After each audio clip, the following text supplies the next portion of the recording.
United States has finally revealed its 6th-generation fighter jet. The specifications for the U.S. next-generation fighter are so ridiculous that NASA had no choice but to get involved. The F/A-XX is the name of this fighter. It is being developed with the F-22 Raptor, the world's most advanced fighter plane, as a test bed.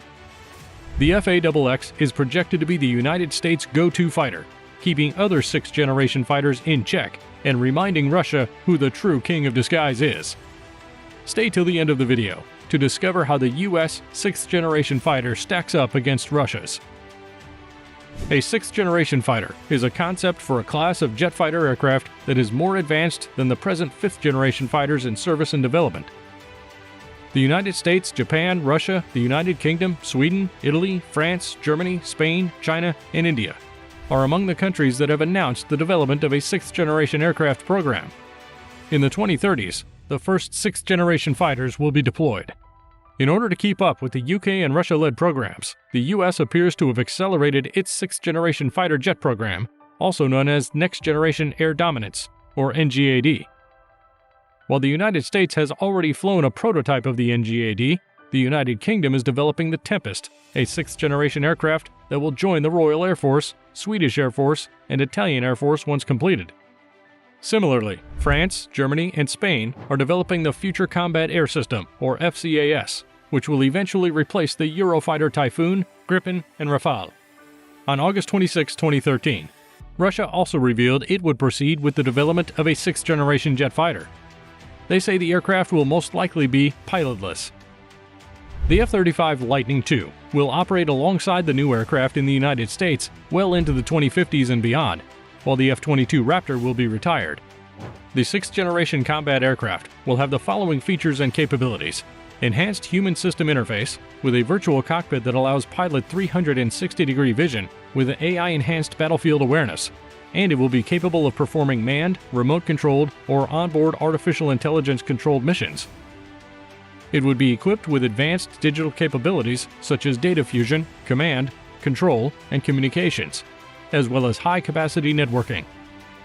It would also have variable cycle engines, directed energy weapons such as a laser, the ability to control drone swarms and other unmanned aerial assets, and the ability to carry new generation air-to-ground and air-to-air munitions. Several distinguishing qualities common to various 6th-generation fighter ideas have evolved, despite the fact that development is still in its early stages. Air-to-air capability, battlefield survivability in the predicted anti-access area denial environment, and ground support attack capabilities will all need to be improved and adapted to the future threat environment in the 5th generation.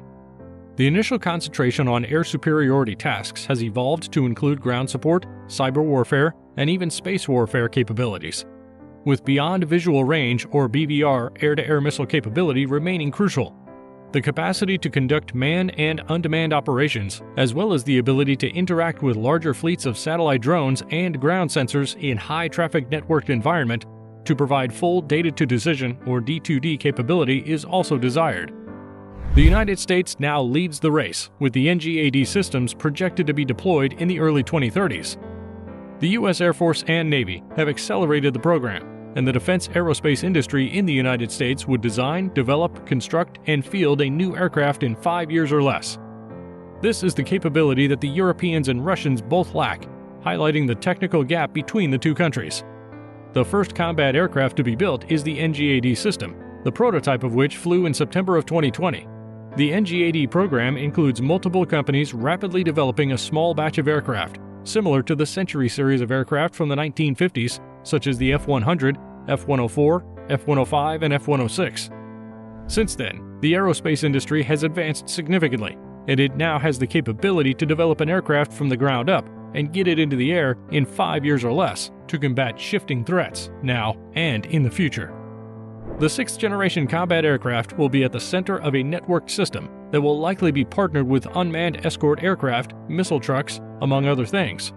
According to Defense News, the U.S. Air Force is expected to employ prototyping to stay up with key technologies and allow them to develop faster so they can be included in advanced aircraft that will be deployed in the early 2030s. What sets this new strategy apart from previous approaches is the United States Air Force's goal of creating an aircraft in 2 years, integrating whatever new technology is available rather than waiting for it to mature. The service will then purchase these planes, launching a fresh round of competition among manufacturers to develop more advanced designs and include newer technology than was previously possible. 3 technologies are critical to achieving this goal: agile software development, open architecture, and digital engineering. Agile software development is the practice of quickly writing, testing, releasing a code, and getting feedback while the users are putting the software through its paces. The NGAD system will be built on an open architecture with fully open, interchangeable hardware, allowing third parties to develop software for the system. The third technology is not only the newest, but it is also possibly the most revolutionary. Digital engineering will enable 3D modeling of an aircraft's entire lifecycle in extreme detail, from design to production to maintenance, with pinpoint accuracy, and will aid in visualizing how the production line will operate, as well as how maintenance and repair will be carried out while in service.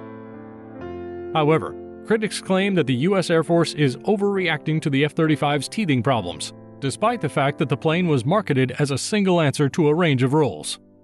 Due to cost increase caused by software and sensors, the 5th-generation aircraft took nearly 2 decades to build and field.